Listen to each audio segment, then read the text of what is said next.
Greetings, family. Sister Shanice in the house, and we are live for another Wednesday edition. Thank you so much in advance for sharing the link, for keeping it locked here on the Sister Shanice Show channel.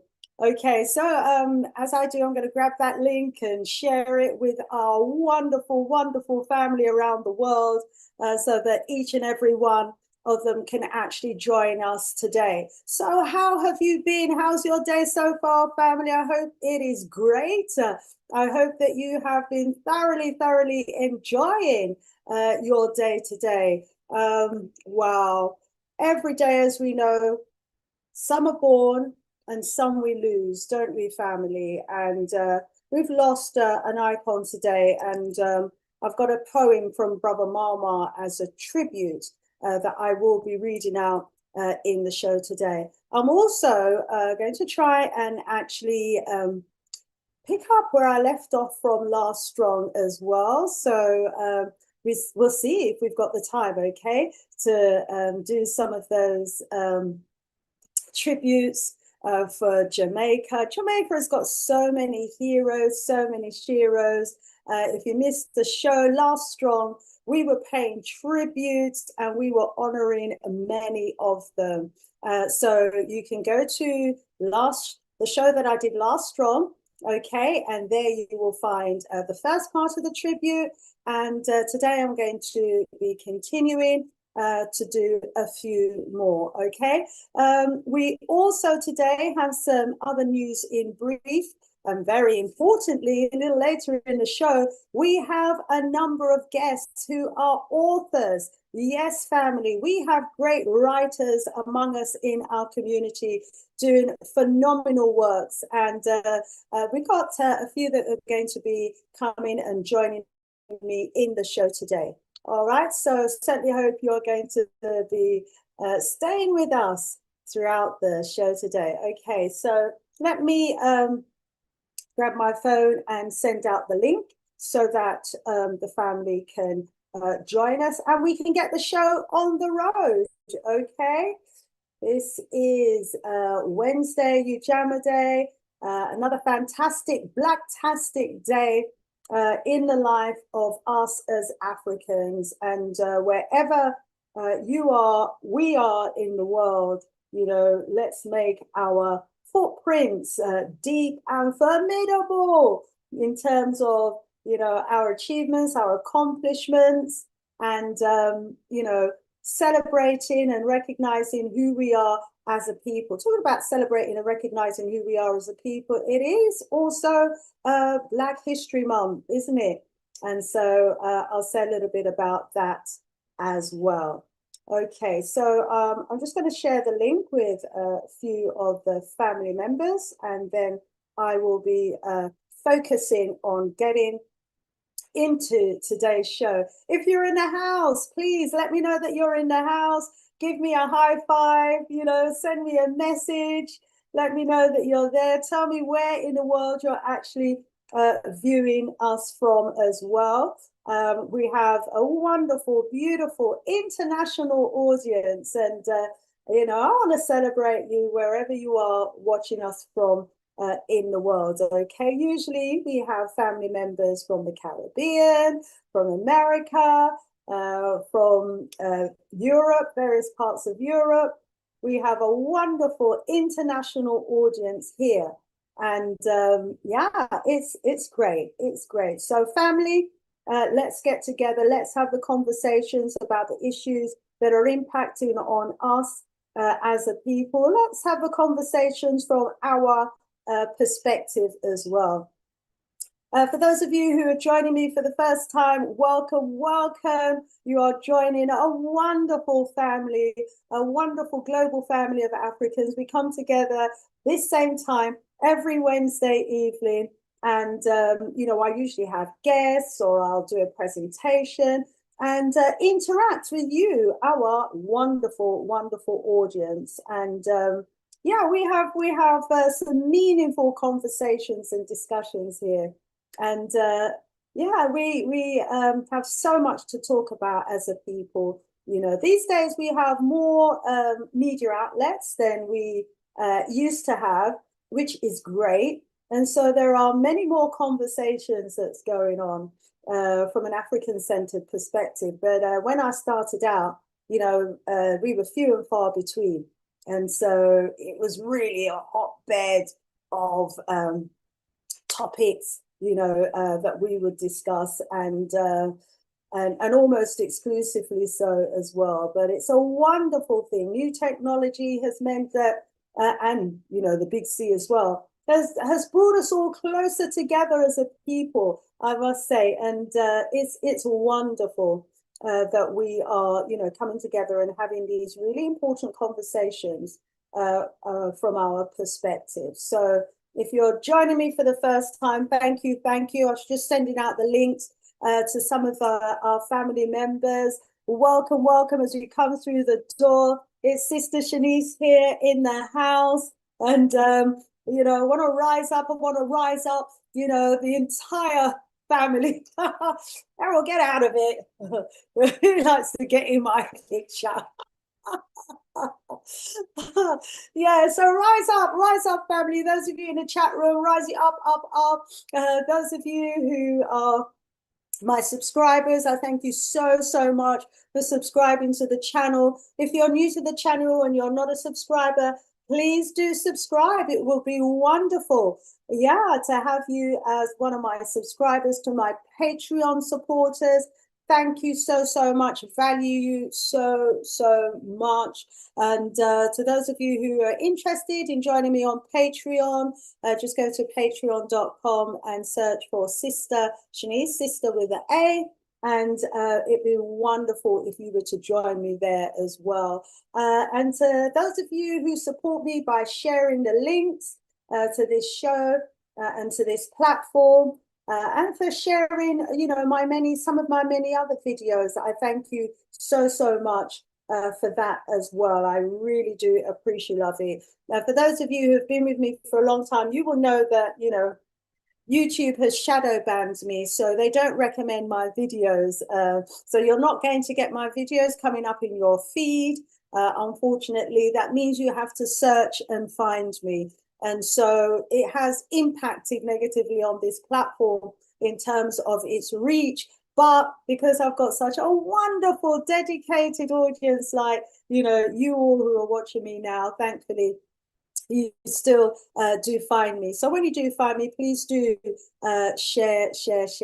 Thank you. So let's do the works. Let's see who we've got in the house as well.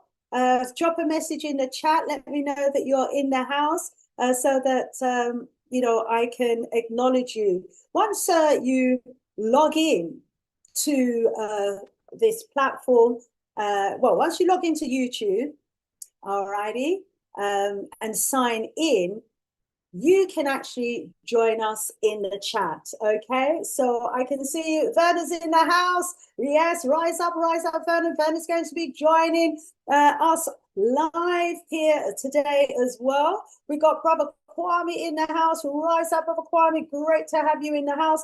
Come on, let me know if you're in the house so that I can celebrate the fact that you are with us here. Let me take a look here and see who else we've got in the house. Just drop me a message. Let me know that you're there. I am ready to start the show. So, come and join me. So let's get going. And please do remember to give me a thumbs up as well. It's meant to help the logarithms. It's meant to help, with the logarithms, but probably not in my case. But nevertheless, still do give me a thumbs up. We got Byron in the house. Rise up, he says. Greetings, Shanice, sister. The fire is burning big, yes. We're blazing up the place. And also, so much to talk about. So let me just go over to my notes and start having a conversation with you straight away. A couple of times this strong, I tried pulling up a presentation and it kicked me out. Zoom kicks me out. But if it happens, I will be coming back. Okay, I'm going to try and do a share. Okay, I'm going to try and share the screen. As I say, sometimes it kicks me out. If it does, don't go anywhere. I will be coming back again. Okay, so let's give it a try and see if it allows me to share my screen, because it would be good if you could see my presentation notes. Okay, so let's do a little share here. There, that one there. Let's do the full content. Maybe that one might not kick me out. Let's have a little try. Okay, right. So just getting it set up in the background here as well. Let's go over to the slideshow mode and get the right portion of the screen so that we can so that you can see my slide. Really, come on. It's spinning, but it'll get there in a minute. Hopefully it won't cut me out. As I said, if it does, I will be back. So welcome everybody. Yeah, it's good. Yeah, here we go. I think I'm still live. Fantastic. So welcome. Thank you so much for joining me. And we're going to have a wonderful evening together. We've got some wonderful guests that are going to be joining us. So we've got people in our community doing some amazing work. And if you're one of those in the community doing some amazing work and you'd like me to feature you on my platform, then just reach out, get in touch. There's my email address there, sistershanicebooks@gmail.com. Yeah, get in touch. Let me know what you're doing, okay? And I will feature you on my platforms. For those of you who don't know me, I'm here in the UK, of Jamaican parentage, of African origin, obviously. I'm a graduate of Dr. Winters's Africana Phenomenology Research Program. And wow, that program has just like propelled me to another level. It tapped into my research skills and abilities, and I've been using those research skills and abilities since doing that course to really start researching and writing our history. And we have some phenomenal history that has just been erased, totally erased. And so what I've been doing is I've been researching and I've been uncovering that history, and I've been bringing the proof from an anthropological, archaeological, from a linguistic, from a documented, and even legal perspective as proof of our history in Britain, okay, that's been totally erased. I'm now the author of 6 books. So to those of you who already have a copy of any one of, or maybe you have all of my books, thank you so much. So you can support my works by buying one of my books. My most recent book is Hidden in the Shadows of Ancient Britain, an Erased African History Restored. And that's the book family that I will tell you if I go anywhere. It's got the transitions on, but you know, anyway, yeah, so grab one of those books family, or all of them to support. You can get them via Amazon, except the Marcus Garvey one, which you can get via Gumroad, absolutely free of charge. The others you pay for, Marcus Garvey's book, which is so important, it's free of charge, okay? Stop running ahead of me. Okay, I'm going to stop it in a minute and redo. So the other new one here that I want you to get as well is this one in the bottom left-hand corner, my left-hand corner, The Brave and Magical Journey of Queen Scotia. When I was doing my research, I uncovered a huge amount of information about a young princess who became a queen. Her name was Scotia, and Scotland was actually named after her. So if you want your children, you know, to be to see themselves as young princes and princesses, then get a copy of that book. Okay, let me just pause first. Get a copy of that book. It's for the children. Okay, Queen Scotia, Scotland was named after her. They're not going to tell us that. We have to do the research, and we have to tell our children the story ourselves. Okay. So to those of you who already have my books, thank you, thank you, thank you. For those of you who have yet to buy them and thinking about it, please go out there and support. Okay, all right. My presentation wants me to tell you about my Black History Month special series that I'm running at the moment. I'm actually bringing the book to life, Hidden in the Shadows. I'm bringing it to life. Over 8 sessions. We've already done 5 sessions. We've got 3 more to go. The next one is tomorrow on Thursday.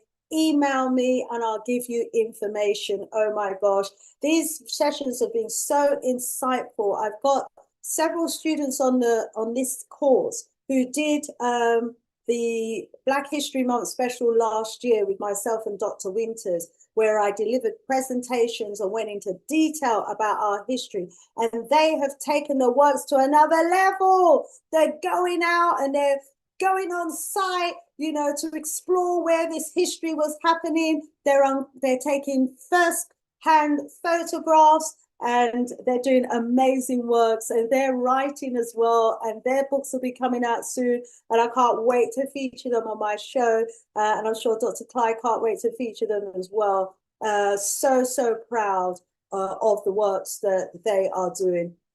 And so, you know, this is what happens when you attend these courses. You get inspired and you're like, oh, I want to, you know, do some of this research, and I want to go out and visit like Stonehenge and Albury site. And, you know, I want to go to the site where Queen Scotia was buried, and, you know, and just get into the forefront of the history that we've got here. So I want to rise up you know, Elaine, Ramasu, Patrick, you know, and Sister Bev, and those who are actually continuing the great works following on from that course. So the dates for the Black History Month special, as I said, 5 sessions already gone, from the 6th through to the 13th. The 14th have already gone. So the next one is Thursday the 16th, and then you've got Monday and Tuesday of next strong to actually catch one of these sessions. Okay, so email me for more information. ShaniceBooks55@gmail.com. That's ShaniceBooks55@gmail.com. If you know me on my WhatsApp, you can WhatsApp me as well. And when I come out the presentation, I'll actually drop it in the chat for you as well. Okay, so who do we have in the house? We've been joined by Chiro. Great to have you in the house, Chiro. He's saying greetings from Kenya. Yeah, he said that they're just mourning over there at the moment. Yes, my beloved brother. Let me just go to that slide now.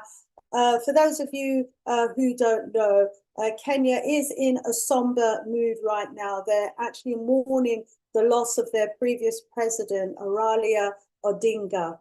And, you know, Kenyan.co has reported that traffic has been disrupted. Nairobi has come to a standstill as they mourn the loss of their beloved former president. So, you know, our hearts go out to you. You know, we share in your loss, and it's good that the people are coming out, you know, and just recognizing him for the leader that he was. And so it says here in the article that hundreds of Kenyans actually took to the streets, went to the residence of the former Aralia Odinga, and, you know, was in the roads and brought businesses and everything to a standstill while they mourned for the loss of Aralia Odinga. So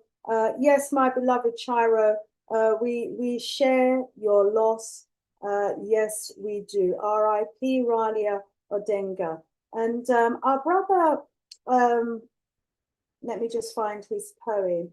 Our brother Mama sent me something today, and what he sent me as well, I'm going to mention it because it was pretty much in line with my initial, you know, obviously on the one hand, you know, we mourn the loss of this great leader, but, you know, why was it that he died in a hospital in India? You know, and so this is what our brother Mama had to say, and it reflects what I initially said as well. The fact that our leaders, he said, presidents and those with means always die in foreign lands, seeking medical treatment, is a sad and clear example of how we have failed as Africans, that more than 70 years after so-called independence, we can't build hospitals, or our own leaders can't trust our own doctors. We have to go to India, or of all places, to seek treatment when we should be home with loved ones and the African family. He says this is a total disgrace. So yes, on that side of it, I absolutely agree, Brother Mama. You know, by now, our African leaders most certainly should have first-class hospitals, so that when they're ill, they can go to these hospitals and be surrounded by their loved ones and be at home when it's time to pass, rather than passing in foreign lands, hoping that, you know, foreigners can actually save you. But Brother Mama did have a poem as a tribute, which I promise I'd read. It says, Baba, tribute, Ralia Odinga. Ancestors are crying. Baba, today the ancestors are crying for you. We are covered with their tears. They remember your humble origins. They remember your never-ending struggle. Yes, you fought the hard fight. It was not always easy. Many times you were deceived or cheated. Other times in the heat of the battle, your sight and vision became clouded and you either got confused or derailed. But Baba, you always came back again and again and fought for the people. That is why the ancestors are crying for Baba. We remember you, Baba. Your spirit will guide us to continue your struggle for a better Kenya and Africa. That's from Brother Mama. Okay, so we share in your loss. May his spirit rise in power, and may he be well received by our ancestors, our liberation ancestors, and may they say to him, well done, Ralia, you did a great job during your time here on earth. So yeah, we stand with the people of Kenya on that. Let's move over to Mali, shall we? Mali is in the process of introducing some educational reforms, and I'm sure we would all, those of us in the know, would all celebrate what's happening there, because we know the importance of having an African-centered education.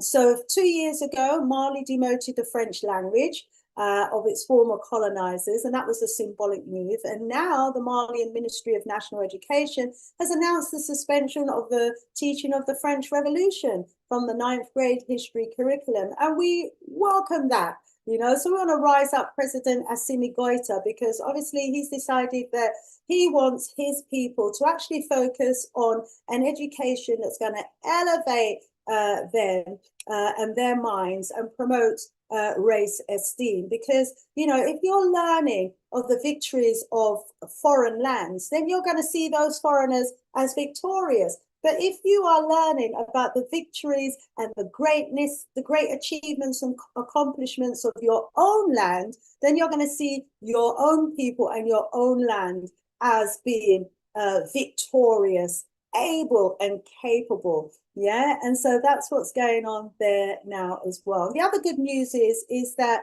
President Goïta has recently been granted another 5 years to reign as president.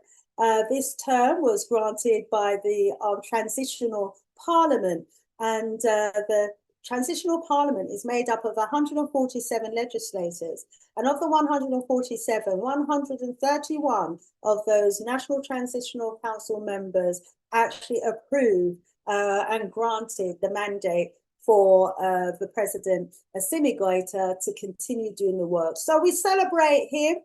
We celebrate the transitional council members who are supporting the works of this confident Malian leader as well. And so more power, more strength to you, Assimi Goïta, and may the minds of your young people be empowered now that you're moving towards focusing on Malian um, achievements and accomplishments. And now that you're signaling, to the education sector that what they must do is to revise the curriculum and put Mali at the forefront. So in terms of education, I think that's what all African governments need to be doing. They need to be getting rid of the colonial education, and instead they need to be going through the process of reforming their education so that it promotes an education that celebrates Africanness and puts Africa at the center and the heart of its teachings. There's so much wonderful, glorious African history that can be taught. There are so many minerals that the continent of Africa has that the people of Africa need to know about. We have a rich, vibrant, wonderful history. And so, a lot of work that needs to be done to make the children aware of that history. So well done to President Assimi Goïta for the works that you're doing there in the education, and to your Minister there of Education. And also well done to you as well for the works that you're doing in taking back control of your gold refinery as well. Yes, they're in the process of carrying out construction to establish the new state-controlled gold refinery facility. And this is being built in partnership with a Russian company. And they plan to be processing up to 200 metric tons of gold annually.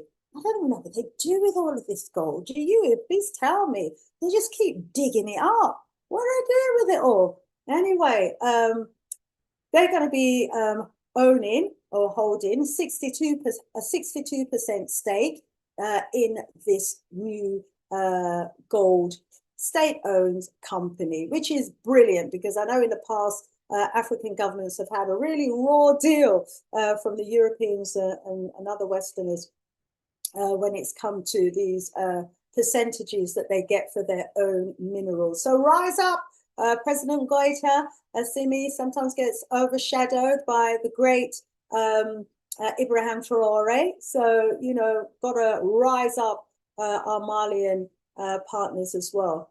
I just want to touch on another another matter in the news at the moment as well, and that's the situation regarding Dr. Arikana Chombori Kwayo, our beautiful sister queen who's been working tirelessly to bridge the gap between those of us in the diaspora and those of us on the continent of Africa. And, we've seen her out there, very outspoken sister. And, she has always taken a position that, divided as a people, we are easily conquered. And so we must come together as the diaspora and the continent. She recognizes that the Europeans have gone to tremendous lengths to put wedges between us. And she talks about how they portray Africa in the West, and I can concur to that. I've grown up here in the UK, and even until today, from as young as I can remember until today, they portray Africa as a poverty-stricken, disease-ridden, war-torn continent. I don't even watch the television, but if it's on, I can assure you, family, that within a commercial break, I'm going to see them begging money for Africa, and the money don't reach Africa. In my younger years, I know I'm a little young now, but anyway, in my younger years, I had a standing order that I used to pay Oxfam every month out of my salary, thinking it was going to Africa to help the people of Africa, but it wasn't. These Oxfam and Red Cross and the like were just using all of our money, to pay themselves huge salaries and to fly first class to Africa, stay in 5-star hotels, drive around in 4x4s, and just video, the worst parts that they could find. you know, awful the way they painted Africa. Anyway, now that, you know, we're all more enlightened and we're visiting Africa for ourselves, we are showing the true face of Africa, you know, the beautiful continent for what she is. And we're also exposing the hypocrisy and exposing as well, yeah, the way that Africa is being presented, and those behind the scenes who are causing a lot of the problems that Africa is facing. And our doctor is at the forefront of all of that as well. And so, you know, it's very disheartening, isn't it? Despite all of her efforts to hear what's going on right now. So for those of you who don't know, you might remember last year, our ambassador went to Burkina Faso, where they was with a delegation of about 200 family members from the diaspora who were part of the ADDI. And while they were there, President Ibrahim Traore met with the ADDI, well, he extended the invitation for the ADDI African diaspora, the African diaspora generally, to come back home, yeah, to Burkina Faso and to help to rebuild Burkina Faso. And ADDI was at the forefront of all of this, and they were encouraging people to join ADDI and then to travel with them this month to Burkina Faso and actually get citizenship, yeah? And that was the plan, to return to Burkina Faso and everyone get their citizenship. However, the Burkina Faso parliament that makes decisions on these things decided that it wasn't actually going to give the diaspora outright citizenship, but what we would be able to get instead is permanent residency, which is still brilliant. Where can you go anywhere in Europe and get permanent residency just like that? Where can you go anywhere in Europe, you know, and get outright citizenship? You know, you can't. It doesn't work like that. But, you know, a special arrangement was being made with Burkina Faso. And okay, the parliament didn't agree to the outright citizenship, but they have agreed to permanent residency. Well, yeah, as a result of the fact that people can't get outright citizenship, we have these YouTubers who are now trying to slander Ambassador Arikana Traore. They're trying to discredit her. They're trying to discredit ADDI. You know, these YouTubers, some of them would do anything just for clickbait, you know, and they're spreading all of this misinformation. And I think it's appalling. What do you think, family? I think it's absolutely appalling. But what we have to remember is that, you know, those former colonizers will always pay people who look like us to be doing their dirty work, okay? To come among us and to try and, you know, discredit, spread misinformation and all the rest of it. You know, this is the sort of thing that they will do. And so I'm not surprised, actually, that we've got people. I'm disappointed, not surprised, but disappointed, you know, that we've got people in our community, YouTubers, some who I expected better from. Sorry about that, just enlightening. Some who I expected better from, you know, to be slandering our beautiful sister queen. Well, I stand with our sister queen, and we will be victorious. Just because we haven't got outright citizenship today doesn't mean that it's not something that we may not be able to accomplish further down the road. Our fight to end enslavement didn't happen overnight, and our fight, you know, to be recognized as African citizens across the continent, anywhere we might want to go, isn't going to happen overnight. But our liberation and our unity is worth fighting for, and something we must absolutely fight for. So rise up, sister queen. Let's see what you have to say in the chat. Do you stand with our ambassador Arikana Quayo, or and Ibrahim Traore, or, you know, are you supporting what some of these YouTubers are saying? Yeah, I'd like to know what your thoughts are on that as well. So when I go, let me see if I've got any comments already. If I haven't got any comments already, I will be coming back to the chat to hear what you've got to say. So please do post your comments. So Kwame Aboje says, shut up, fools. Mama Arikana gets my green light support. 100%. Rise up, Brother Kwame Aboje. My sentiments as well. And the Kashiba has said slander, character assassination, and the like. Yes, indeed. And, you know, sadly, you know, it's people who look like us are doing that dirty work. What's the matter with some of our people, you know? And Kwame said, I'm not surprised that these demons, you know, oh, right, this is by the Oxfam. Yes, such as the Oxfam and Red Cross are thieves. Yeah, thieves. Yes, they are indeed. You know, and there's so much evidence to support that as well. I've spoken about it in the past, and so we know this to be the case.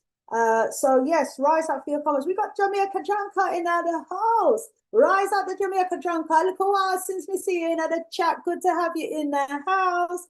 He said Burkina Faso was right to grant permanent residency. You will need to prove yourself first. And I stand with Sister Queen also. Thank you, the Jamaican Junker. You see, you know, people who overstand how things go. And we also have to recognize as well that, you know, these Americans are slippery, devious people. And there was a lot of people who look like us who work for the CIA or the FBI, whatever they call them. So they work for those intelligence agencies, and they will try and come into, you know, organizations and institutions to undermine the great works. And the minute they find something, you know, that they can pick up on, they want to try and slander, yes, and assassinate and character assassinate our beautiful Sister Queen. But as you're hearing, you know, this channel stands with her, and I'm glad to hear that some of you also do as well. Carmen says, I support both Mama Arikana and Brother Ibrahim Traore, getting my green light of support. Lovely people, says into Mama Makey. Thank you so much. So rise up, family. Thank you for your comments. Keep them coming in. Sister Afri Jamo, sending love and light out to you, my beautiful sis. You know, also want to rise up those who we used to. Sister Sheriff S, rise up, Queen. More love and light to you. Rising up all of our family. Okay, I've got some guests who's going to be joining me in about 15 minutes time or less. So I just want to remind you all that the month of October is African History Month, and this is a time we remember greats like Marcus Mosiah Garvey, you know, who says things like, if we as a people realized our greatness, the greatness from which we came, we would be less likely to disrespect ourselves. And so that's why African History Month is so important, because it's an opportunity for us to remember our former greatness.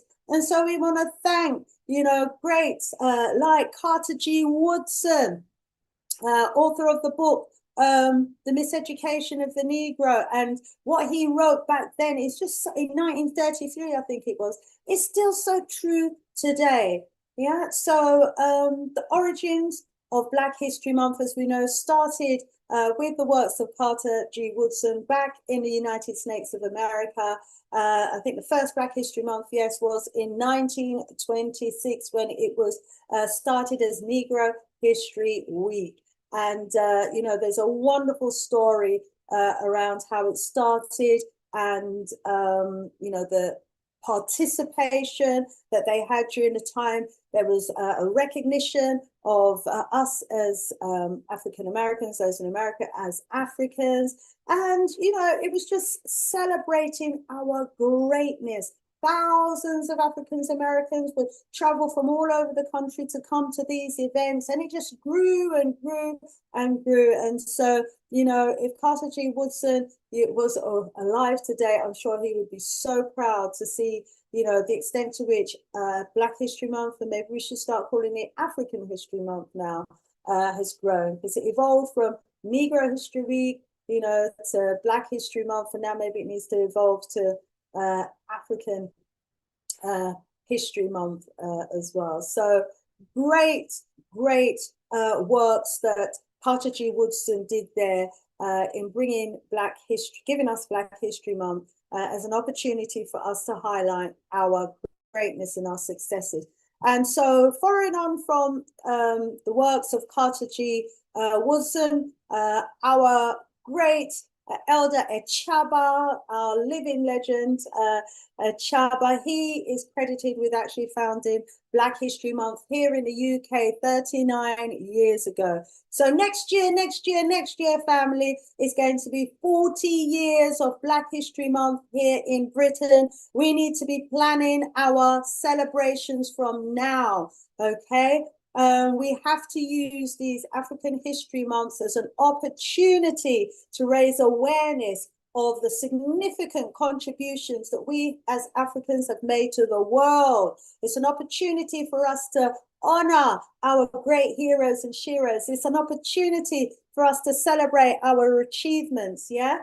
And so this is so important, because if we get it right during the month of October, and if we are able to engage our children in some inspirational events that celebrate who they are, then that will help them, you know, during the year in their schooling, okay? Because they will return to school in September, and we know how, you know, demeaning the European educational curriculum is. But if we get Black History Month right, then, you know, we can help to set them up for a really good academic year, because, you know, throughout the year, hopefully they will remember, you know, the greatness of who they are, and it will build their confidence, build their pride, and inspire them to do well in the education system, okay? So we've got a job to do. We're still in African History Month, and to those of you who have been supporting my program that I've been running, thank you so much. Okay, let me end this presentation here, because we are going to be joined by some great guests very soon, and I want to enable them to have the time to share with you what it is they're doing. Oh, what have I done? Ooh, have I clicked the wrong thing? Don't worry, I'll be back. Oh, this thing here. Okay. Sorry, family.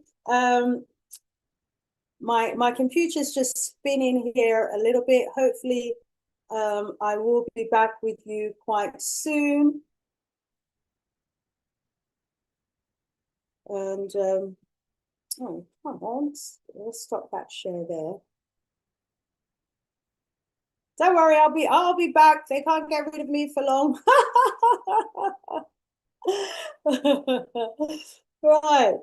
Okay. Here I am back on the screen. Hopefully I'm still with you as well. All right. So we want to rise up Elder Echaba Sebo for the works that he did in bringing African History Month to the UKKK. So we have to, and we must, you know, use it as an opportunity to celebrate our greatness and our achievements. And that's what I've been doing in the Black History Months that I've been running. And I've been bringing to life the chapters in this book, Hidden in the Shadows of Ancient Britain, an erased African history restored. And it's been such a good series of a very good series. So hopefully some of you have been enjoying that. Right, if you want more information about it, what you can do is just email me. That's an email address, shanice books55@gmail.com. Okay, you can email me and I'll send you the information about the African History Month events that are running. Okay, I've got the link somewhere. What I'll do, I'll try and grab the link. Probably when one of my guests is speaking, I'll grab the link and drop it in the chat so that you've got that. Okay, family? I'll send you the link to Eventbrite. The sessions are just $5.99. You can buy one and get one free. Okay, so yeah, there's 3 more sessions left. Support the works. learn about our amazing history in Britain that they've tried to hide, okay? Because we have a phenomenal, phenomenal history. Okay, I'm just going to go over to the chat for a little while and pull up some of your messages. Oh, we've got Byron in the house saying, greetings, Sister Shanice. Yeah, keep the fire burning. Big up. Yes. Thank you. Sister Verna is in the house. She is an author, a coach. She's going to be joining us soon. So keep it locked. Don't go nowhere. Rise up, Brother Martin in the house. Brother Kwame's in the house. Rise up, rise up. Let me scroll down. Baba Boyta Assimi for another 5 years as Pan-African leader from Republic of Mali. Yes, beloved. And he's bigging up Mama Africana as well. He said, well, 45 years ago, when I first visited Ghana, and I didn't see any poverty in Accra, but streets full of markets, homes, schools, etc. The so-called Western Hemisphere has nothing to offer. It's so true. And you know what? When I was growing up as well, they used to portray Britain, sorry, they used to portray Jamaica in a very derogatory way as well. All they used to show is like these tin, no, what they call them? The corrugated iron fences that people would use. They would give the impression that people just lived behind corrugated irons in shacks and stuff. And I'll tell you, when I went to Jamaica, you know, Britain can't touch Jamaica today for beauty. If you go to Jamaica to see how they have beautified the place, Britain can't touch Jamaica, right? And which reminds me, I did say that I was going to try and continue the presentation that I started last strong about Jamaica, but I'm going to have to do that another time, okay? Because my guests are getting ready to join me now, and I want to bring them onto you, okay? I want my guests to join the platform so that you can hear from them today. I can see that Verna is in the house. Absolutely fantastic. Good to see you, Verna. I'll bring you on in a very short while.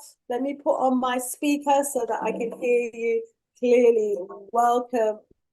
Welcome. We're going to be joined by Dave. Yeah, and we're also going to be joined very soon as well by Tyrone Smith. But Verna, as you are the first in the house, let me start with you. I want to make sure that my audience can see you as well. Let me just see if you're coming up on my screen. Okay, I'm just looking on my phone because this is where I can this is like my monitor. You know, if you was in the studio, you'd have these monitors and it would show you what's going on live, yeah? I'm not seeing you on here yet, so I want to make sure. Yes, you are indeed coming through. Okay, welcome, Sister Verna. Let me introduce you. Okay, so Verna Duncan is a distinguished author, trainer, consultant, and life coach dedicated to empowering individuals and organizations to unlock their full potential. With over 2 decades of experience in education, leadership, and personal development, Verna combines her expertise as a certified life coach, Myers-Briggs practitioner, and NLP practitioner to inspire lasting transformation. She is also the author of a book called Time to Succeed. And it's through that book as well that she extends her coaching, her training, etc. But let me allow Sister Verna to tell you for herself about her book, Time to Succeed. Greetings, family. Greetings, Sister Shanice. Thank you for having me on your platform. Pleasure. Are you hearing me? Hearing you loud and clear. Absolute pleasure, my sister. Thank you so much. Thank you so much. So I'm going to just tell you a little bit about my book and just tell your audience how they can access it as well. So the book It's called Time to Succeed. I don't know if you can see it, if it's the right way round. I'm seeing it. Brilliant book Yeah. as well, family. I'm ready. I'll tell you. But yeah, tell them about Thank it. you so much. Thank you so much. I have been getting some really good feedback from the book. So, the book is about our history here in England post Windrush. So it starts around when our parents arrived here in England from Jamaica at the Windrush era. And I talk about my story. It's my story growing up here in England and the experiences that I experienced through my schooling, the workplace, and the lifestyle here, what we went through. And it basically captures what was happening at that time. And I just felt it was really important for us to have that written down because if it's not captured, if it's not written down, it could quite easily be erased. You know, just like so much of our history, it's been wiped, it's been erased. So I just felt that it's really important to have that, so that future generations will have access and know exactly what it was like, what life was like for us at that time. Absolutely So, agree, Sister V. Yeah, it's so important for us to document our history. Family, we all have a story to tell. And, even the books that I'm reading now, some of them are 200, 300, 500 years old. If people mm, hadn't taken the time to write those books, I wouldn't have been able to read them, and I would not have been in a position where I could get a real insight into what life was like at the time, when those authors were writing. So, yeah, tell us, maybe give us an example of one of the stories that you've maybe shared in your book that maybe some of us might be able to relate to.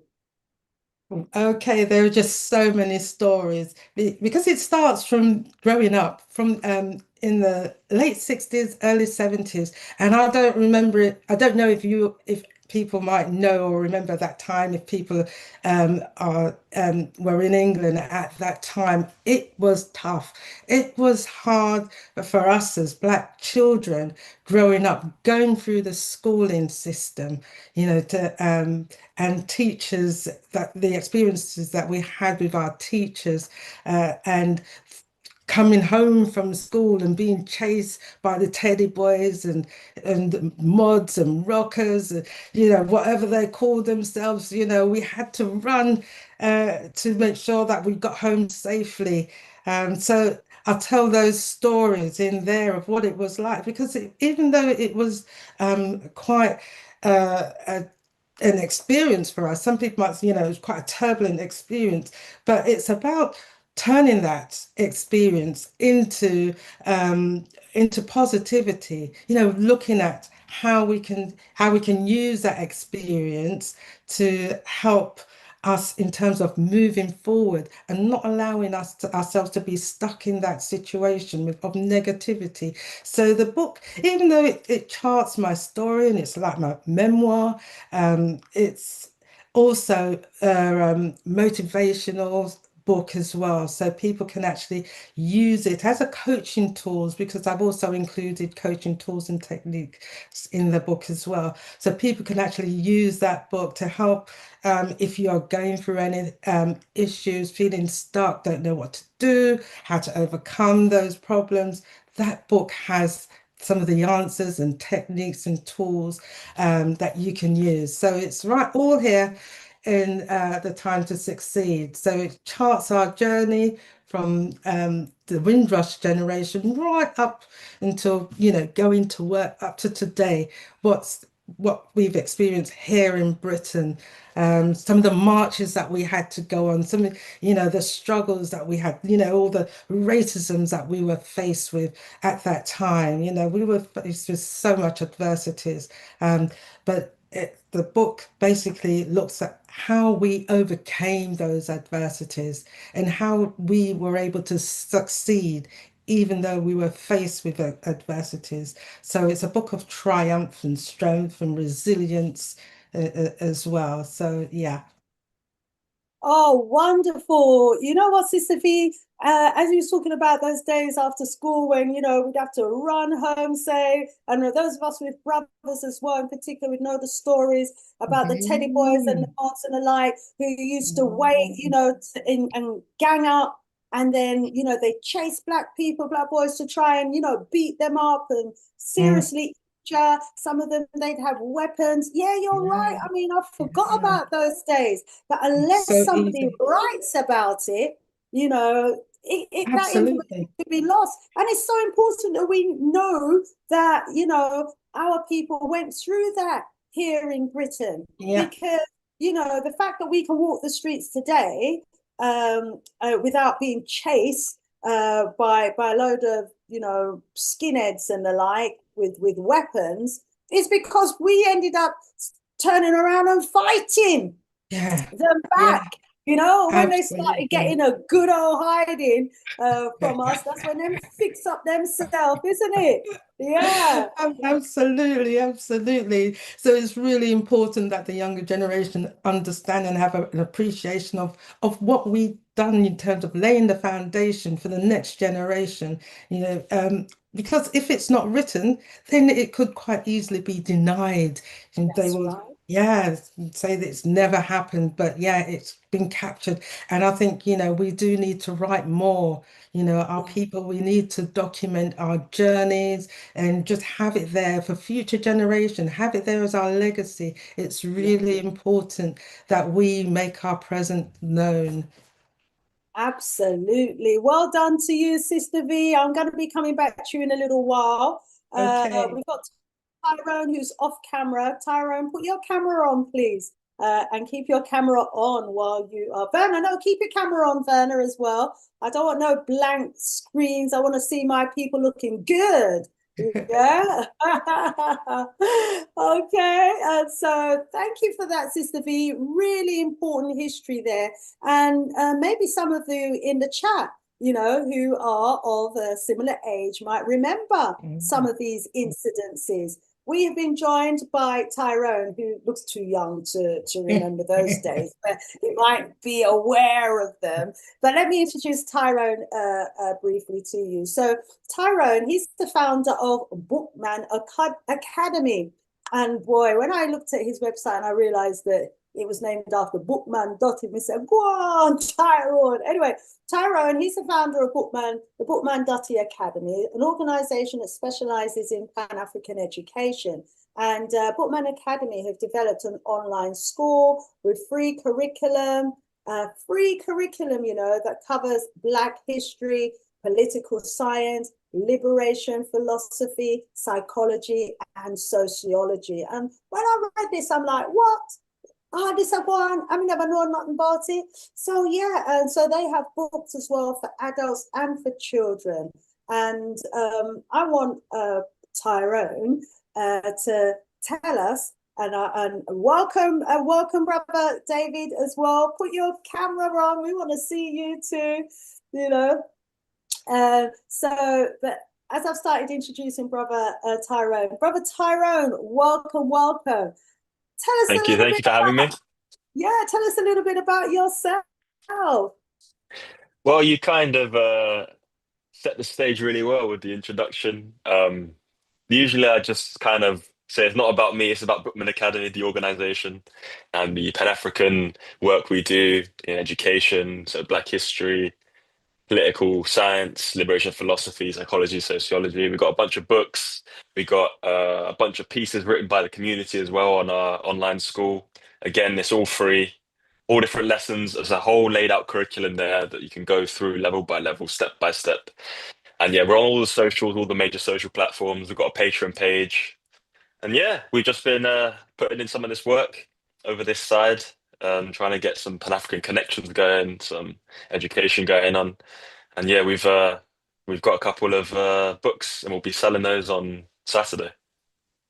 Excellent, excellent. I'm going to come back to you because you said you're going to be selling your books on Saturday. And Werner, I know you're going to be selling your books on Saturday. I'm going to be selling my books on Saturday. And in case you're wondering where we're all going to be selling our books on Saturday and how is it that we're all going to be maybe at the same place selling our books on Saturday, it's an opportunity to introduce to you our brother Simon.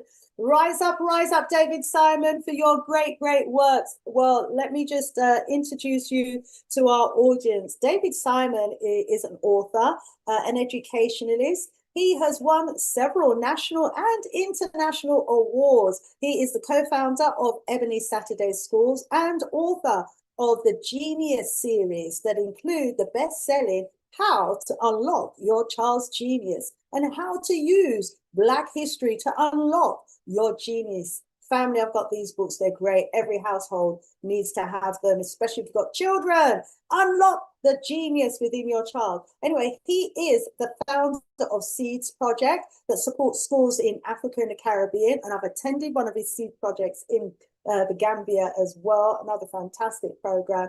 And he also supports the 14,000 students and has supported 14,000 students in the past. And in 2019, he founded the Black Book Festival, including the Education Expo. And that's going to be happening this Saturday at Goldsmiths University.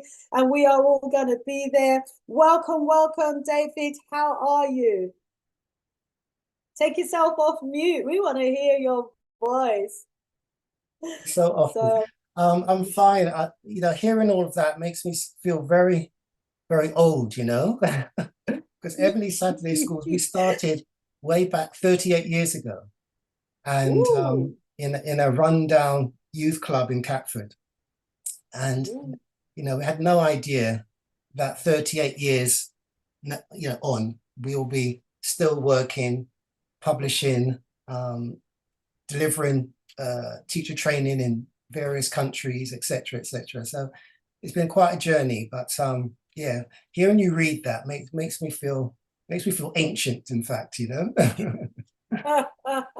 Well done to you. Congratulations. 38 years and still running. Testament, of your commitment to the works and to our community. And so, unsurprisingly, look at the number of lives that you have touched along the way as well, the number of young people who you've inspired through the Saturday School, and here we have, with Tyrone as well, a new generation, coming through as well, continuing the works. And so in addition to the Saturday Schools and the learning materials and resources, I've just read there as well that you're also the founder of the Black Book Festival and Education Expo. Tell us about that, please, and then I'm going to go back to Brother Tyrone. But please, okay, well done to you. Tell us about that. Well, it really is about legacy as well. So we've been exhibiting books for best part of 24, 25 years, because we started publishing about 25 years ago, because we realized that the books that our children needed didn't exist. You go into, W.H. Smith, or you go into Waterstones and you find these books and they're about, Peter and Jane going on a picnic out in the country, etc., etc. So they really didn't meet our needs. So we started, exhibiting books, but there weren't that many to exhibit at that time, especially for, a Black British audience. And then we started writing and publishing. But so when you start writing and publishing, you immediately start looking for a distributor. And there aren't that many, Black distributors in the UK. There's, as there's Pepper Kai, there's Emmanuel, etc.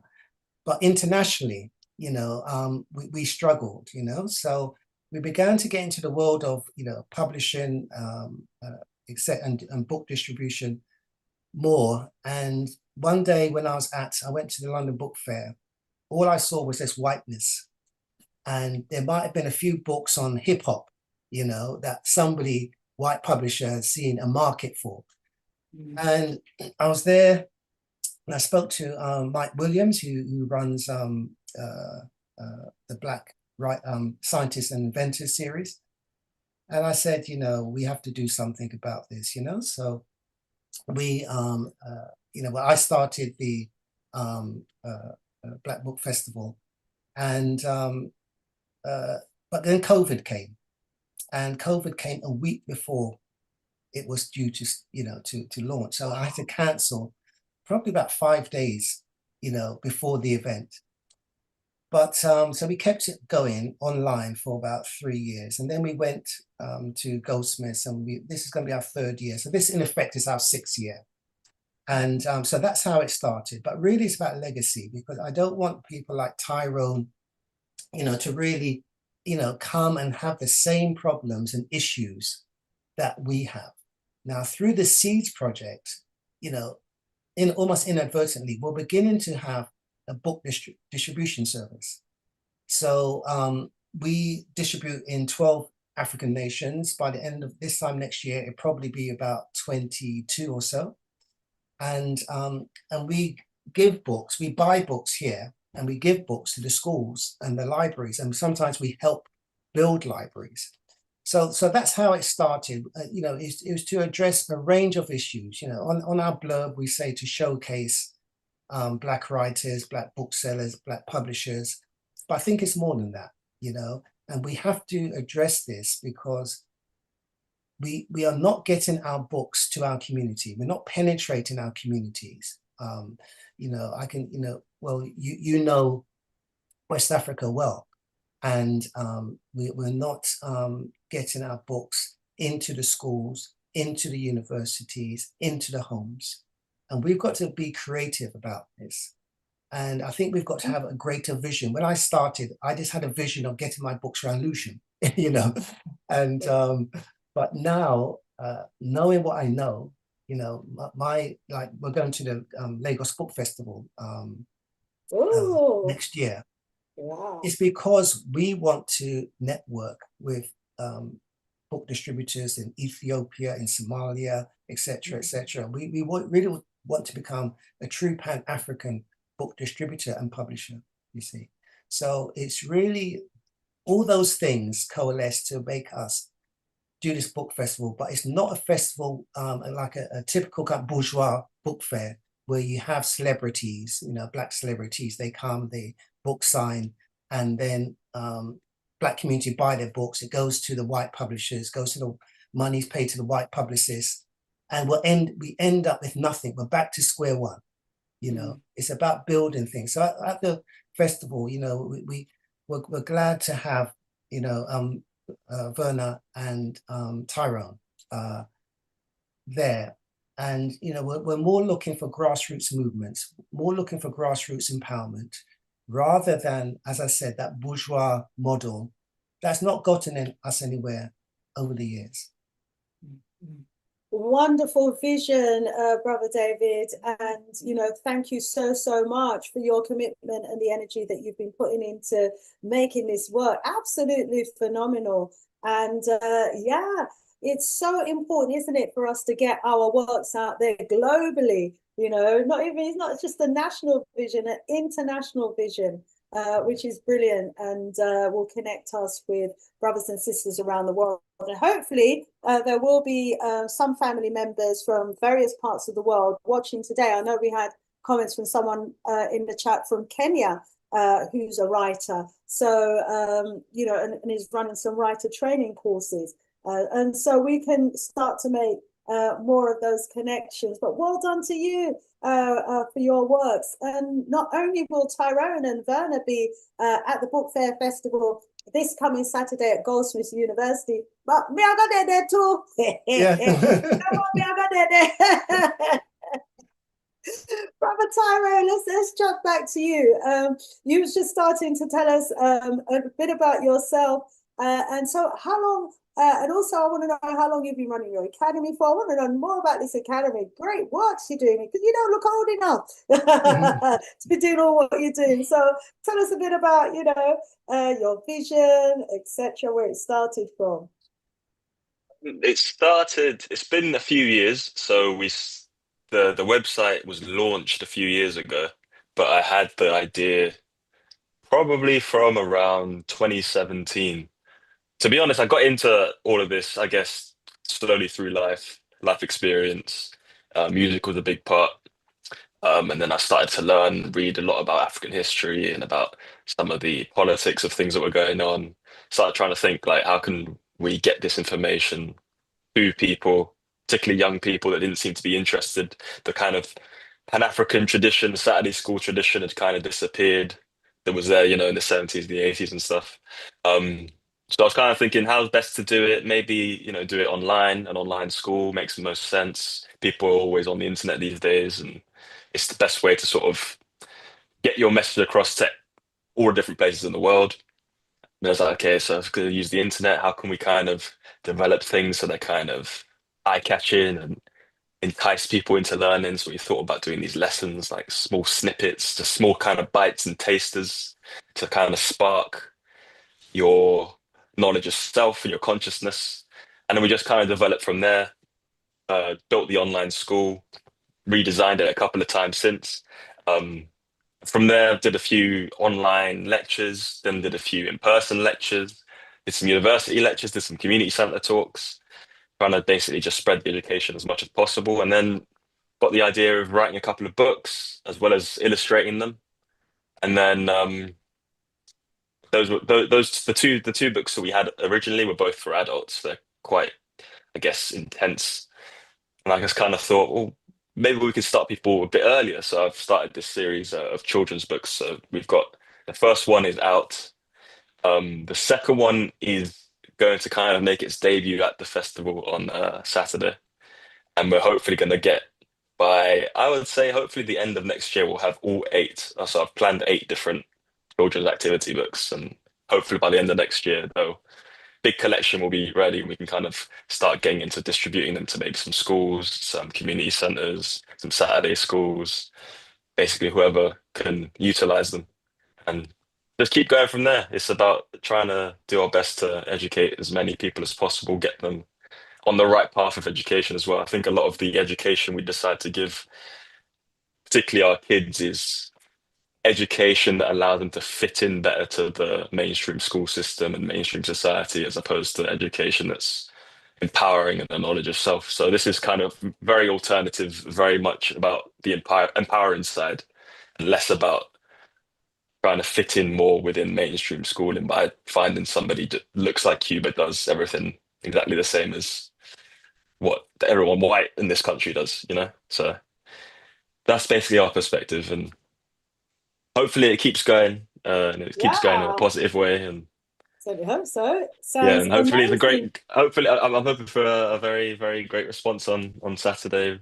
We get the family, and I always enjoy like the book festivals and stuff. So I'm looking forward to it. Brilliant. Well done to you. Looking forward to meeting you on Saturday as well. Certainly hope you get a good response. Family, if you're in the UK, please make sure that you join us on Saturday.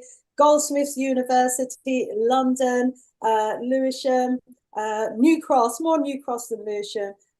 Come down to Goldsmith University and remind us of the time and the postcode, please, David, if you have that to hand. Yeah, it's from 11 a.m. to 6 p.m. this Saturday, 18th of October.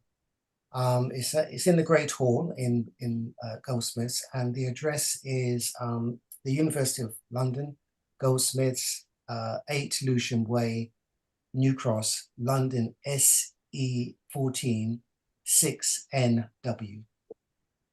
So yes, let's come along. SE14. The first postcode again, please. SE14. SE14 6N for November, W for water. Yeah. Okay, brilliant, brilliant. I wonder if you could tell us, David, maybe a little bit about some of the other authors and writers who are going to be there. Then I'm going to go back to you after Werner, because we want to know maybe a couple more examples of, some of the nuggets that you've got in your book. So who else could the audience expect to meet and greet at the event on Saturday? Yeah. Okay. Well, our main speaker is Wodimaya, who you probably know, Ghanaian, Wadamaya! yeah, the Wadamaya! Ghanaian Yes! YouTuber. And he comes, he's not a writer as such, but because education, he comes as what we call a community educator, you see. He Mhm. travels throughout the world, um, uh, really trying to change the narrative on Africa and also to engage with the diaspora, to say to the diaspora, engage with Africa, come and, invest, come and help develop, come and help grow, you know. So he's a very inspiring character and somebody who just got off, you know, got up one day and said, I'm going to do this. And now I think he's got a following now of 1.4 million, So Wow. he's excuse me, he'll be there. Kelechi Okafor, who is making her debut novel, is publishing or launching, sorry, her debut novel, Awakened, will be there in person. Wadi will be via Zoom because I think he's in West Africa right now. He travels all over the world. Kelechi Okafor will be there in person. And then after that, we have 100 Black British Doctors. And so it's a quite a significant book, but it's 100 Black British doctors, and they write about their Say journey. that again. For those of you who don't think we have Black doctors in this country, there is a book that has been written by how many Black doctors? 100 Black British doctors. 100 Yeah. Black British doctors contributing towards the health of those of us in the NHS have got together and written this book. Phenomenal. Yeah. Sorry, carry on, my brother. So in addition to that, we have Neil Myers, who is he's an author, but he'll be delivering a workshop called Raising the Achievement of Black Children. Then we have a So STEM we workshop. really need parents, don't we, to come with their children Yeah. to participate in these workshops because, we can't complain about the education system underachieving our children and not raising the aspirations of our children, and then don't take the time out on a Saturday to come to an event like this, which is being put on, especially for our community. If you've got children or grandchildren and you're in the UKKK, you need to be at these types of events. These are the types of events you need to be bringing your children to. These are the types of books that you need to be buying for your children and the websites that you need to be plugging into, to provide extracurricular activities for your children's learning.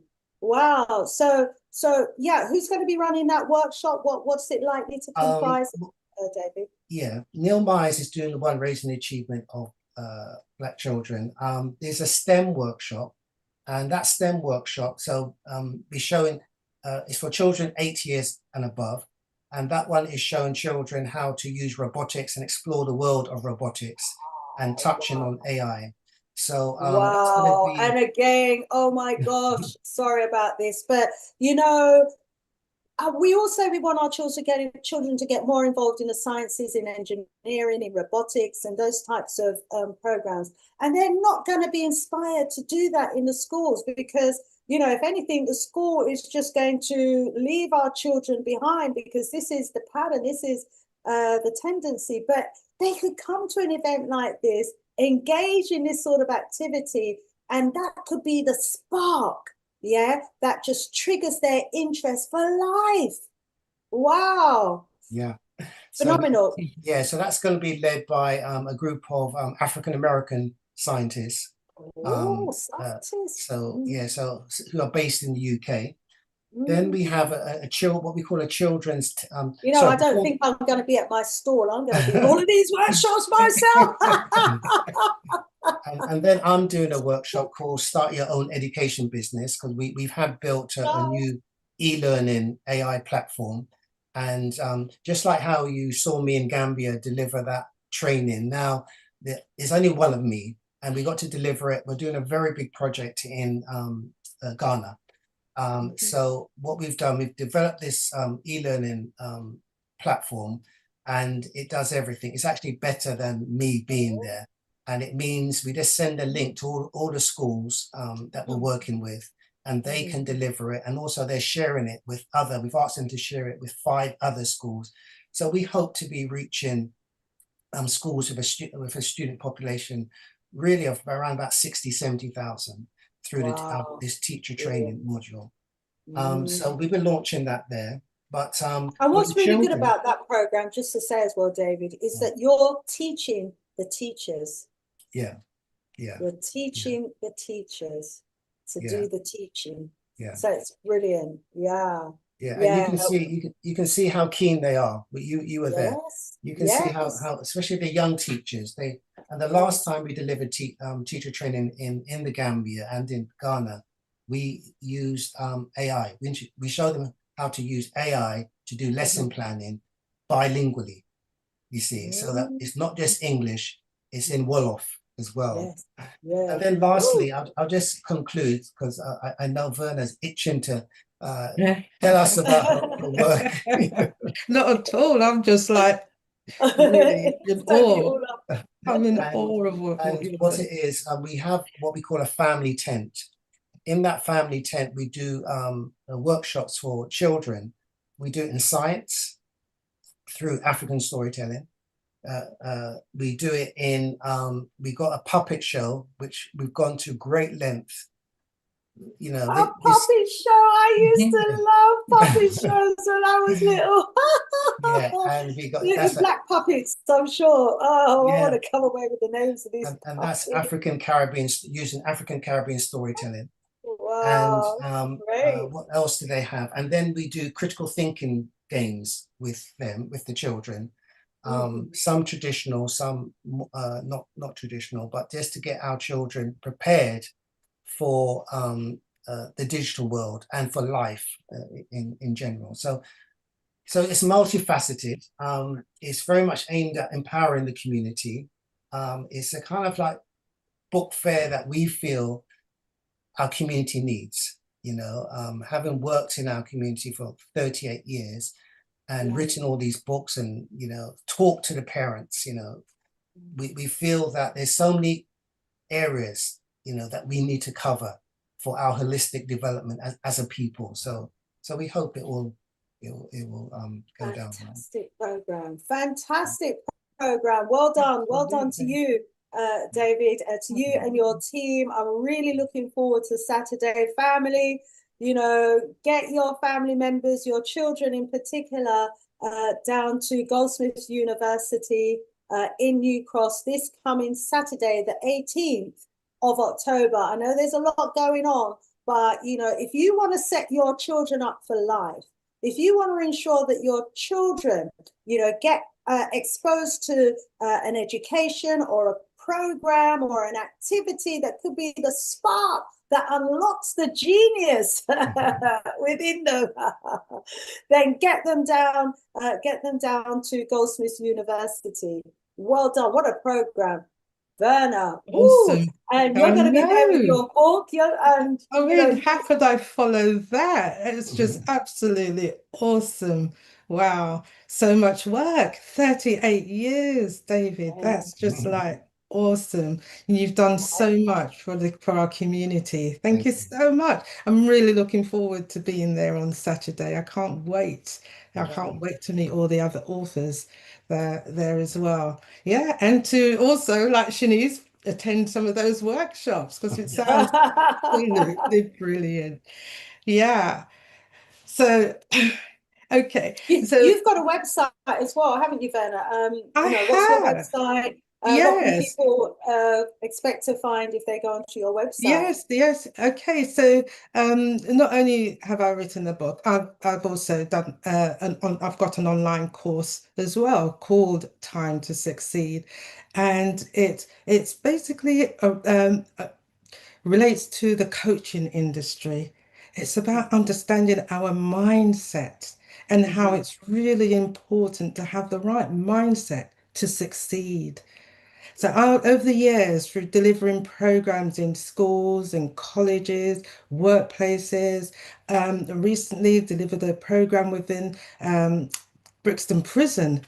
around understanding mindset, setting goals, and understanding limiting beliefs, all these things that our children have been told over the years by our teachers, by the teachers and so forth, that they cannot achieve much, don't expect too much for themselves. And so things that they've been told and that they have told themselves within Brixton Prison, there was so many young black youths that was there, and really wanted to know a lot more about what they could do to turn their lives around. And so I feel that it's really important that we have these programs for our young people. They need to know that these programs are there to support them in terms of their growth and their development and for their own successes as well, and to know that they can succeed. It's about developing the right mindset and having somebody there who can coach them, who can walk with them and mentor them so that they can be on the right pathway to achieve their goals and aspirations. So my course, which is also online, it's focused around coaching issues, tools and techniques that people can actually use to help with their own journey in life. And also, yeah, you can find out more on my website, which is Time to Succeed. Just if you type in www.time2succeed, you'll find out more information as well about the various works that I'm doing. And yeah, in terms of what David is doing, I was just like, I feel as though I'm just on the cusp, just beginning. But I'm really enjoying the journey. I've seen the difference that already that my works have done through working with young people in the colleges and schools and prisons and so forth. So I know that the work that we are doing is invaluable for our young people, our community, and we do need to have more people doing these works. So yeah. Look me up, buy my book as well. You can get my book, Time to Succeed. Can you see it? Time to Succeed, and it's available on Amazon. And you can read all about my journey and my experience here in Britain, growing up, all of the things that we went through at that time, our parents, our struggles, and so forth. But it's not just about the struggles; it's about how we can turn that into positivity, having the right mindset, how we can succeed, how we can overcome challenges and obstacles, and giving people tools and techniques as well that they can use to help empower them on their journey as well to their success. So yeah, it's all about succeeding in life. Absolutely, because some of the challenges that we face, it can either destroy you or it can build you.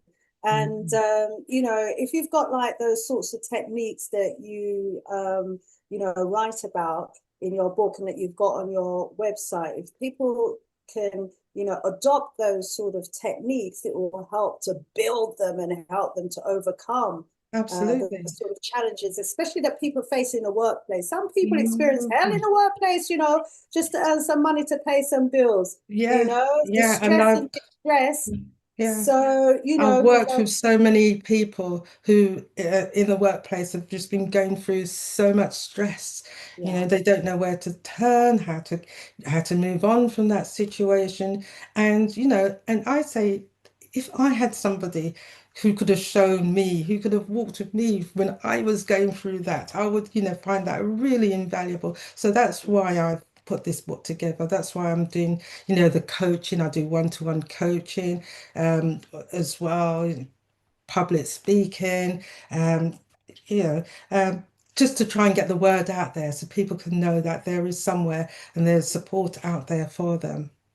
And it's so important when you need it because, if you're in the workplace, for example, and you're experiencing racism or you're experiencing really awful challenges in the workplace and you're going through a difficult time, sometimes you might feel as though there's nowhere to turn, and it can be very, very stressful. Yeah. Very stressful indeed. And then you bring the stress home, and so the entire family, experiences the stress that you're going through in the workplace. Well, if that is you, family, you don't have to go through it on your own.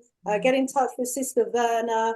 She runs a consultancy training program and has developed a whole range of tools and techniques that you can use to help you overcome the challenges that you might be going through, to change the mindset to get you through. But also, really importantly, when you're going through something like that, having someone who can help you through it, walk you through it, give you good advice and support as well. That's invaluable. So come down on Saturday, the 18th of October, to Goldsmith University and meet Sister Verna and have a conversation with her about more of her work. As she says, she works now even in the prisons, in the schools, colleges, universities, with employers Workplaces, in the workplace. Yeah. So yeah, we've got the professionals out there, family, that are doing the work.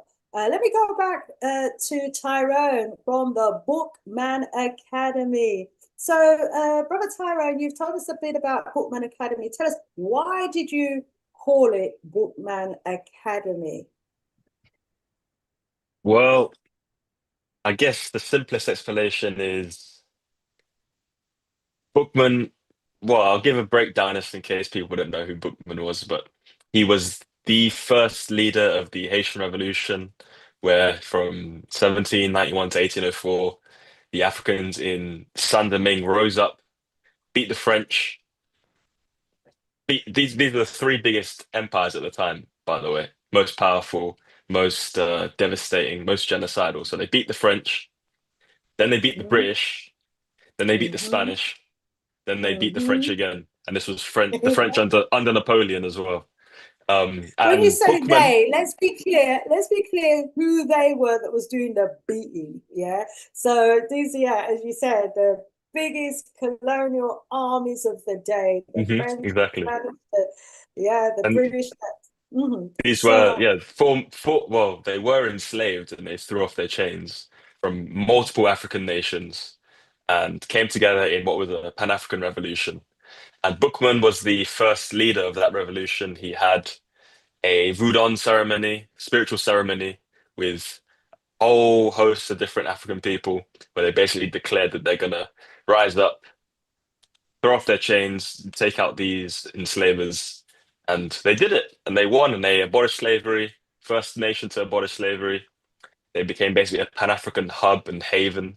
But yeah, Bookman was. If you don't know about the Haitian Revolution, by the way, then you can check it on our website or online school, and also in our book, The Black Past: History of African People. But Bookman was the first leader of that revolution, and he basically inspired through his actions. And there's a rumor that he was named Bookman because he literally was a bookman. He was very well read, knew multiple languages, etc. So it was like the perfect person to name something like this after. So that's how we came to the conclusion to name it after Dutty Bookman. Mhm. wonderful, wonderful. And just imagine, he lived hundreds of years ago, but he continues to inspire us today. Wow. And yeah, so you said that you've named the academy Bookman after Bookman Dotty. Yeah. And give us a flavor of the sort of courses. What are an idea of the content maybe of some of the programs that you've got on your website that, could entice people to want to go there and check it out for themselves? Yeah, so we have five, I guess, five major subjects, which are the history, of course, which is the biggest. So the history is on Africa as well as Africans in the diaspora. So we have on our homepage a map, and you can select on the map where you want to learn the history about. So you can select, say, West Africa, and it takes you to the lessons that are on West Africa. You can select the UK, and it will take you to the lessons that are Black people within Europe. You can select the Americas, etc., etc. We also have it so it's basically based upon levels. If you're new to a subject, you start at level one. you know a bit about a subject, but you want to sort of explore further, level two. And if you're like, I know basically most of this, let's see what you got. And you can go to level three, which is like the top tier. That's like just a bit below studying some of the great literature and scholars that we have. So we have our history section, so it's history of Africans in Africa and the diaspora. Then we have our political science section, which is basically the political policies that have helped to shape the globe as it is today, how racism basically functions as a political economy. We've got economics within there. We then have liberation philosophy, which is basically about the revolutionary movements, the ideologies, the schools of thought, the organizations. So everything from Malcolm X to Marcus Garvey and what is Garveyism to what is Pan-Africanism, all these different things that you might be confused. You've heard of these things, you don't really know where to start, what's what. Then you can go into the liberation philosophy section. Then we have sociology, which is basically the effects of racism on society as a whole and collective behaviors. And we have psychology as well, which is the effects of racism on the mind. How does it basically work and function on an individual level, sort of psychologically, both for an oppressor and somebody who is oppressed? And yeah, basically, it's like a well-rounded, all-encompassing Black studies tool that you can just delve into, dip in and out, different levels, different areas, whatever you're feeling for that day. Or you can kind of, to be honest, just go through it step by step and it kind of all flows as well. Um, yeah, we try to, even like some of the kids can start with, if even if you're really young, like 5 or 6, you can start with some of the level one history lessons. It's done really sort of nice and simply, introducing you to concepts and stuff. And we have like some figures on there, some maps. Yeah, we try to sort of cover everything we can. Wow. Now I've got to know who the we is that's doing all of this phenomenal works. Who's the Well, we? um, so I started it with someone who's since dropped out, and now it's me, and I have one of my brothers out in the States. He contributes a lot of content, and one of my sisters who's also out in the States, that she contributes some content, and then we have some guests that sort of dip in, help a bit, dip out again. Um, and I suppose I'm the mainstay, so like I'm the one who's like in charge. Wow. You make me feel as though I'm not doing enough work now. Oh my gosh. I feel that I always feel I'm not doing enough either, so I think that's just everyone, to be honest. Wow, phenomenal stuff. I'm definitely going to be looking into your website. Is there a subscription fee? How do we get access to these materials? Oh no, no, there's no fees. It's all free. You just need to put in your email address. So it's www.bookmanacademy.com. Just if you haven't been on before, it'll come up with like your email. So you type in your email and you get access to everything for free. Um, Wow, family, while obviously, it's free, get in there. I mean, it can't be free for forever, I'm sure, you know. And I've dropped the link to your website in the chat because I had it. Verna, put your website in the chat and I'll drop that in the group as well. Everybody needs to visit that website today and check it out. It sounds phenomenal. So, if are you looking for people to contribute content, or do you need any help or support, or are you just doing fine all by yourself with your small group? I mean, well, this is we such a great. we do have a section in the resources section that basically is like a corner for the community to write pieces, articles, whatever they may be, and can contribute there. So if anybody actually wants or feels they have a piece that they want to contribute, something they want to speak about, something they want to write about, they want to generate a discussion, then yeah, you just go straight to the community column and you can publish a piece. I think you basically have to submit your idea. There's like a contact us box basically where you just put your name, submit your idea, and then we get in touch. And once you've written it up, we put it up there. So it's like different members of the community can feel they're involved and contributing as well. Oh, wonderful, wonderful. Okay, get involved. We've got to make these links and support where we can. And how else can we support your works? Can people make donations, for example? Because you've got bills to pay, surely. Maybe you Yeah, haven't. Maybe you're... unfortunately.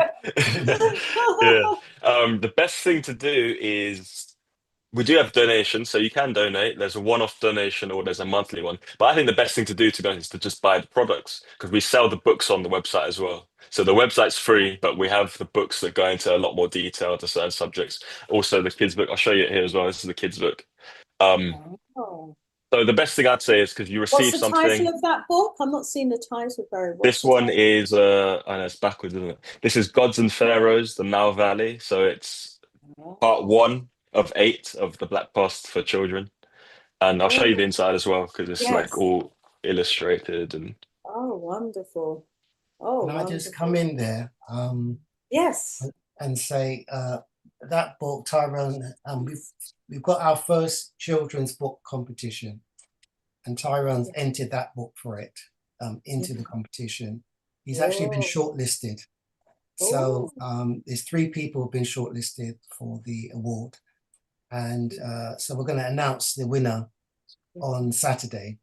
And that's going to be oh. after we have the competition, sorry, the Lifetime Achievement Award to Margaret Busby, who'll be attending as well. I think your older listeners, viewers will remember Margaret Busby of Alison and Busby. And she'll be attending. So we're going to do the Lifetime Achievement Award. Then we're going to announce the winner of the Children's Book Award.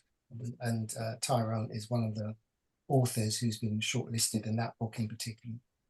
Congratulations. Fingers crossed for you, so fingers crossed. Tyrone. Yeah. Oh, fingers, toes, all crossed. Oh, wonderful, wonderful. Let me just quickly go over to the chat, see who we've got in the house, and to read some of the comments. So, yeah, drop your comments, thoughts, opinions in the chat, family. I'm going over to the chat now. Okay. What's this? All fall down. In the chat, please don't forget to hit the like button. Okay, yeah, thanks very much for that. All fall down for remembering everyone. Olmecs in the house. I know. Oh, that is none other than Dr. Clyde Winters in the house, my mentor. He's the author of over 50 books. Can you 50 books? And you can get his books on Amazon. He's got his own YouTube channel as well. Clyde Winters, Afrocentric Research channel. Rise up, he says, knowledge helps us move forward. Absolutely. Brother Kwame says, knowledge is power. Big up to Sister Verna and Brother Tyrone as well. We've got Sister Teresa in the house saying Hotep to Sister Teresa and family. Big up, Brother Kwame says to you too, Brother David. Hotep, Sister Teresa. So Brother Kwame says, Africans, we must have our libraries full of our books to do with our history, languages, spirituality, psychology, clinical psychology, etc. Absolutely agree. And this is the works that, you know, people like David Simon, Verna, and Tyrone and myself are trying to do, contribute towards, you know, rebuilding our library. As we know, you know, when Alexandria burned down our library, there were hundreds of thousands of books that were burnt. And these people have gone around the continent just burning so much of our books and our literature. Well, we've got to do the job of rewriting our history. And yeah, we have to do that work, family. So Barbara Winters is getting some rise up and some big ups in the house. Good to have you in the house there. Kwame says, respect to you, Brother Tyrone, for the works you're doing as well. H. Ford, hello all, fabulous speech from all the panel members. Sound of Music is rising up the panel members. And H. Ford said, where's Robin Walker? Robin busy enough, busy. We can't reach Robin again. Robin did attend. Phenomenal works out there. Will he be there on Saturday by any chance? No, we spoke with Robin, and he was there the first 2 years ago, and we actually gave him an award. Oh, well deserved. Yeah, and he will be. I'm pretty sure next year we got plans for him, so I'm pretty sure he'll be there next year. But we didn't keep having there him. You go. You have to book him a year in advance, family. Yeah. He is doing incredible works out there. Very busy. You've got the links in the chat to Simon Education Festival, the links in the chat to Time to Succeed, and the links in the chat for the Book Mandati Academy as well, family. So make sure you get those. And Brother Kwame again saying big up to you, the history man, Robbie Walker as well.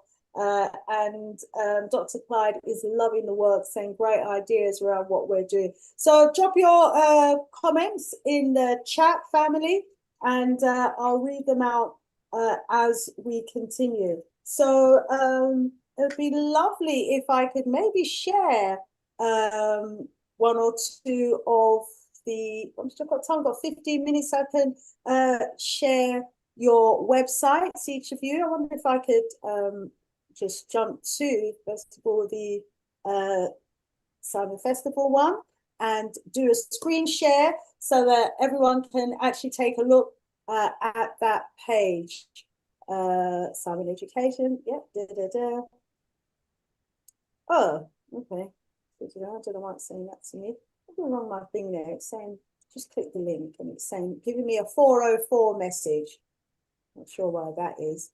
Simon, do you want to go to your page and do a screen share?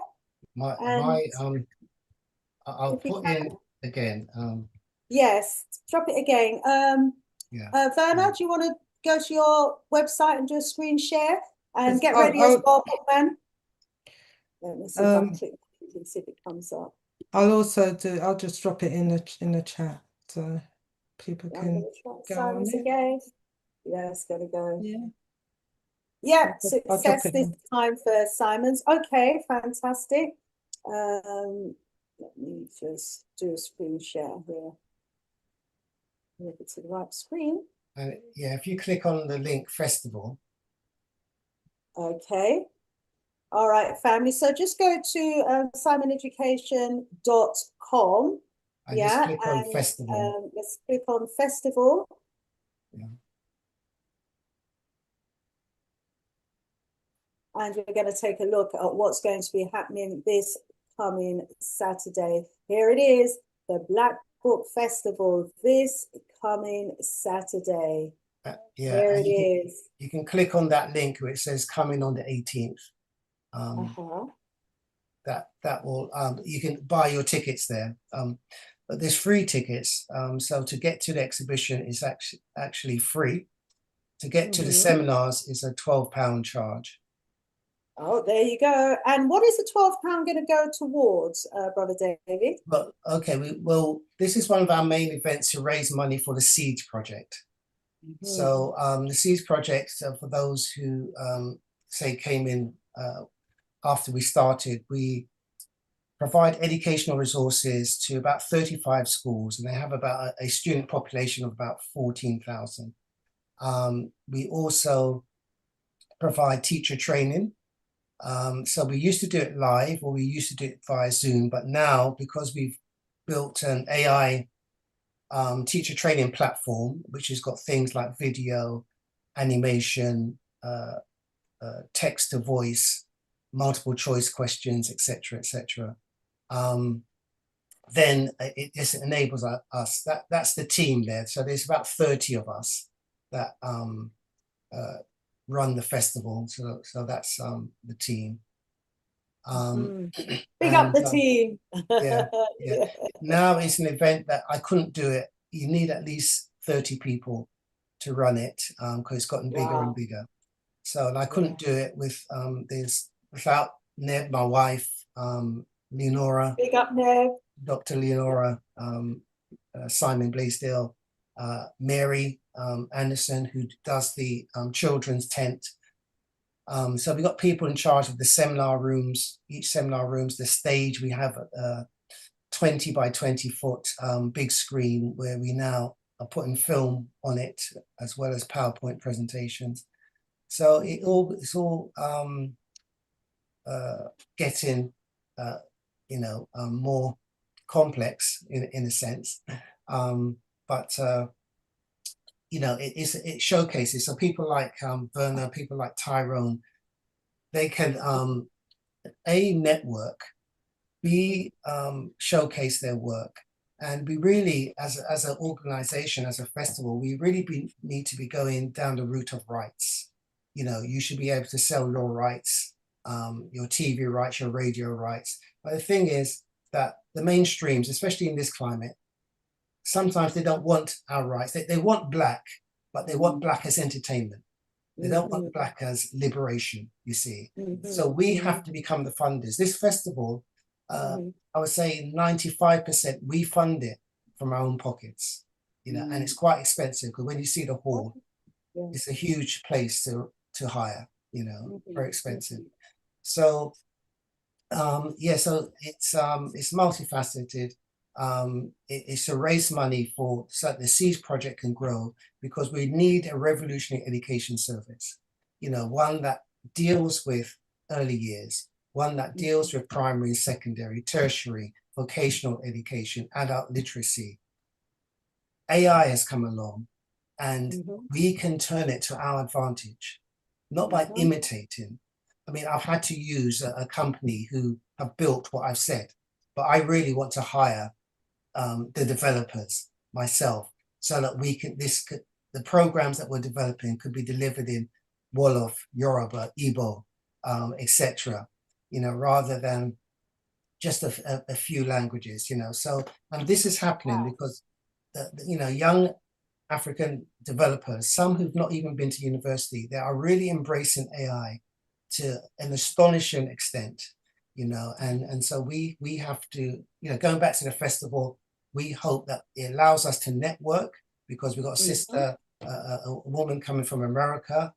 Next year we'll have somebody coming from West Africa and South Africa. And we're networking with these other festivals, Johannesburg, South Africa, etc., etc.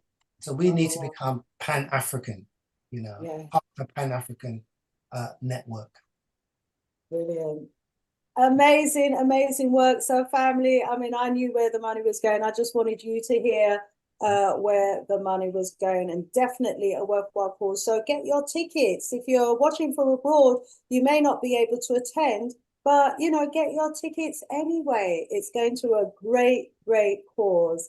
And let's take a quick look at Verna's website here. If you go to timetosucceed.co.uk, where should we go, Sister Verna? Well, Yeah, the website will just tell you information about my services, what you can get involved in. If you're interested in coaching, one-to-one coaching, then you can book a session with me via the website. If you want to purchase the book, you can do that also on the website.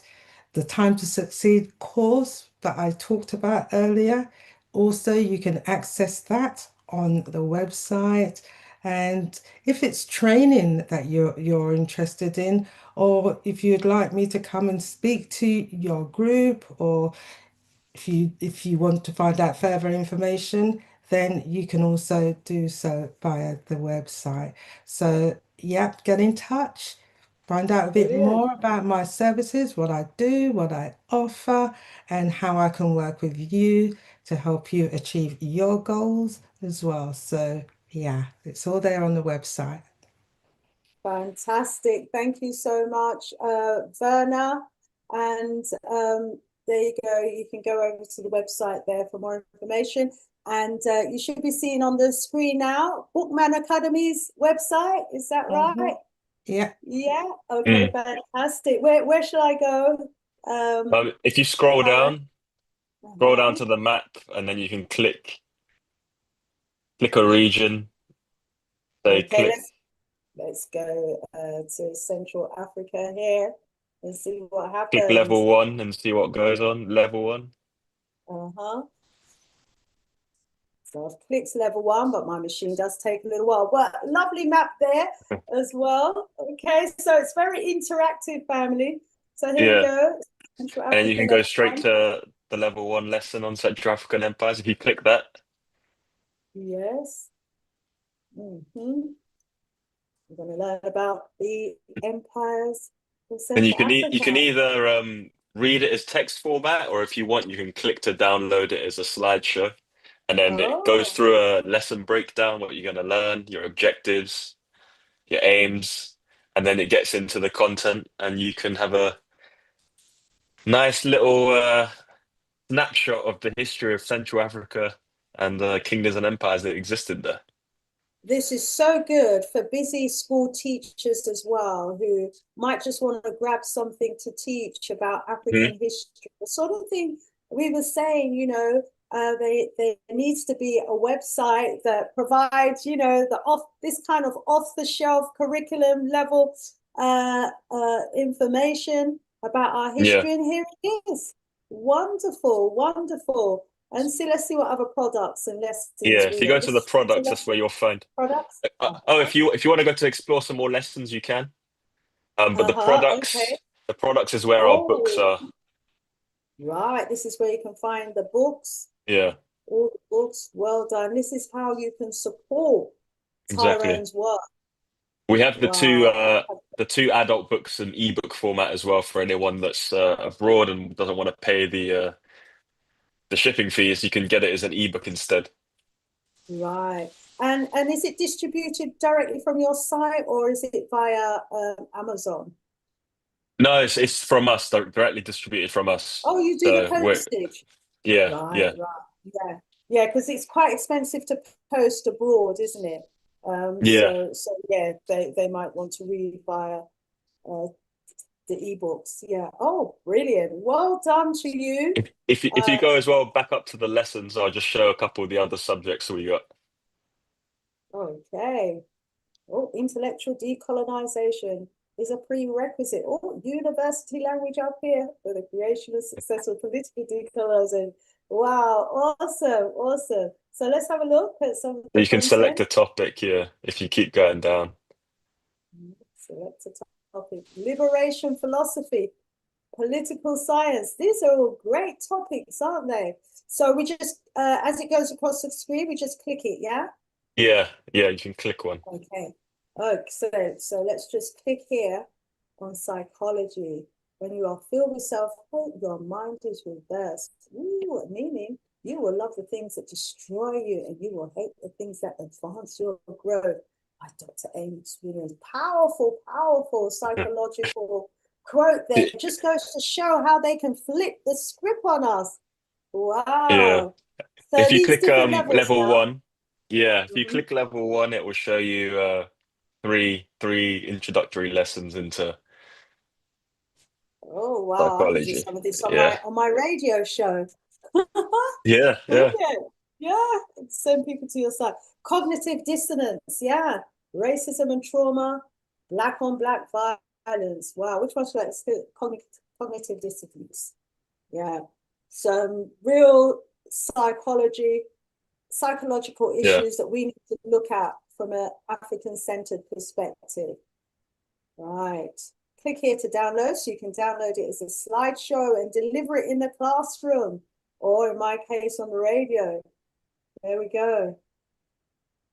Right. In this lesson, you'll learn about cognitive dissonance, why white people experience cognitive dissonance in relation to racism, examples of cognitive dissonance in science. Woo, some great, great psychological a great psychology program here, and it may inspire people to want to do projects, on Exactly. these Yeah. topics as well, because we need to be writing about these issues from the Black perspective hmm so much more. Okay, well done to you as well. Thank you so much, everyone, for your great works.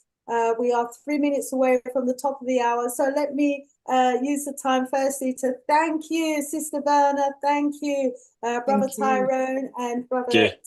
David Simon, for your great works, and allow David just to remind the audience where they can find you and all of us this coming Saturday. Okay, so the Black Book Festival that includes the Education Expo will be on at the University of London, Goldsmiths College, and that's located at 8 Lewisham Way, New Cross, London, SE 14 6N for November, W 6NW. Let me just double check. I got that. Yeah. Okay. And it starts from 11, it finishes at 6 p.m. There'll be over 50 stalls. There'll be, I think, about 10, 12 workshops. There'll be African Caribbean food. There'll be a special feature, old African Caribbean record shop with finals, old books, African art. There'll be these wonderful authors who you've just heard from. And it'd be a place of discovery, it'd be a place of empowerment, and it'd be a place where you can network. And this is important for us because we don't have many spaces that is like that and is controlled by us.